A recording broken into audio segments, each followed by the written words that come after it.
শেরপুর সদরের বেতমারি ঘুঘুরাকান্দি ইউনিয়নের রশিদপুর গ্রামের কৃষক আমির হামজা গত বছর তিনি প্রথমবারের মতো 1 বিঘা জমিতে জাপানি জাতের মিষ্টি আলু কোকেই চাষ করেন। ভালো ফলন ও ন্যায্য দাম পাওয়ায় বাড়িয়েছে চাষের পরিধি। এবছর তার মতো অনেকেই চাষ করেছেন এই আলু। বিঘাতে খরচ হয় 30 থেকে 35 হাজার টাকা এবং মুনাফা হয় 25 থেকে 30 হাজার টাকা পর্যন্ত। চারা রোপণের মাত্র 120 দিন পর বিক্রির উপযোগী হয়।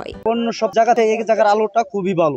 নীলিকার অরিফুর আলু সবচেয়ে 1 নম্বর আলু। কৃষি বিভাগ বলছে বিশেষ জাতের এই আলু বিঘাতে ফলন হয় প্রায় 80 মণ পর্যন্ত। চাষে প্রয়োজন হয় না বাড়তি কীটনাশক, সেচ, রাসায়নিক সার ও শ্রমিক। এতে দিন দিন বাড়ছে কৃষকের আগ্রহ। শেরপুর সদরের 50 জন কৃষককে বিনামূল্যে মিষ্টি আলুর লতা ও রাসায়নিক সার দেওয়া হয়েছে।